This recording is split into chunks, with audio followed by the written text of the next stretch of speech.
Macet di Jakarta. Semua orang sudah pernah merasakan hal tersebut. Untuk mengurangi kepadatan lalu lintas tersebut, pemerintah menerapkan kebijakan ganjil genap di beberapa ruas jalan utama. Sebenarnya, apa itu ganjil genap? Ganjil genap di Jakarta adalah sebuah kebijakan pembatasan kendaraan berdasarkan angka terakhir pada plat nomor kendaraan. Kebijakan ini diberlakukan sesuai dengan Peraturan Gubernur Nomor 88 Tahun 2019 tentang perubahan atas Peraturan Nomor 155 Tahun 2018 tentang pembatasan lalu lintas dengan sistem ganjil genap. Tidak hanya untuk membatasi penggunaan transportasi pribadi, kebijakan ganjil genap di Jakarta adalah bentuk komitmen pemerintah Provinsi DKI Jakarta dalam menurunkan tingkat emisi karbon di Jakarta.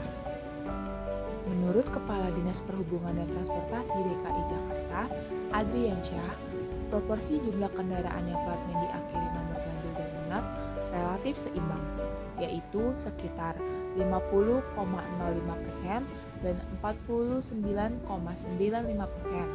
Sebagai catatan, angka 0 dianggap sebagai angka genap. Karena itu, peraturan ganjil genap ini diharapkan dapat memberikan solusi dari kemacetan kota Jakarta dalam kehidupan sehari-hari. Jika tanggal kalender ganjil, maka hanya kendaraan dengan angka terakhir ganjil yang boleh melintas. Contoh tanggal 5. Plat nomor berakhir 1, 3, 5, 7, 9 yang boleh melintas. Jika tanggal kalender genap, maka hanya kendaraan dengan angka terakhir genap yang boleh melintas. Contoh tanggal 10. Plat nomor berakhir 0, 2, 4, 6, 8 yang boleh melintas. Penerapan kebijakan ganjil genap di Jakarta berlaku dari hari Senin sampai Jumat, kecuali hari libur nasional, dan diterapkan pada pukul 6 sampai pukul 10 waktu Indonesia Barat dan pukul 16 sampai pukul 21 waktu Indonesia. Tahukah kalian, terdapat beberapa jenis kendaraan yang dikecualikan dalam kebijakan ganjil genap? Yuk kita simak. Pertama, ada kendaraan berstiker disabilitas. Hal ini untuk memberikan aksesibilitas dan kemudahan mobilitas bagi penyandang disabilitas yang sangat membutuhkan kendaraan pribadi. Lalu untuk nomor 2, ada ambulan dan pemadam kebakaran. Seperti yang sudah kalian ketahui, ambulan dan pemadam kebakaran merupakan kendaraan prioritas dalam jalanan. Karena menangani hal darurat seperti membawa pasien atau keperluan medis dan menangani kebakaran. Lalu yang ketiga, terdapat angkutan umum berplat kuning.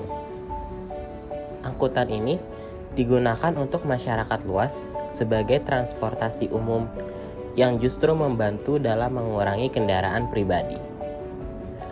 Lalu yang nomor 4, ada sepeda motor.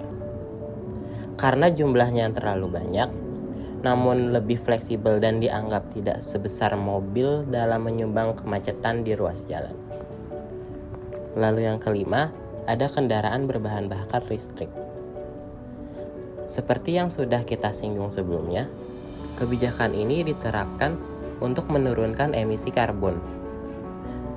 Nah, untuk pengecualian kendaraan berbahan bakar listrik ini sebagai bentuk insentif untuk mendorong masyarakat beralih ke kendaraan ramah lingkungan yang mengurangi polusi udara.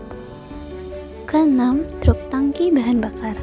Karena kendaraan ini mengangkut kebutuhan vital berupa bahan bakar minyak yang sangat penting untuk kegiatan ekonomi dan pelayanan publik. 7. Kendaraan pimpinan lembaga tinggi negara. Hal ini untuk mendukung kelancaran tugas kenegaraan yang bersifat penting dan strategis. 8. Kendaraan operasional dengan TNKB berwarna dasar merah, TNI, dan Polri. Kendaraan dinas resmi negara untuk kepentingan pelayanan publik, keamanan, dan pertahanan. 9. kendaraan pimpinan dan pejabat negara asing, serta lembaga internasional untuk menjaga hubungan diplomatik dan kelancaran kegiatan internasional yang resmi di Indonesia. 10. Kendaraan evakuasi kecelakaan lalu lintas.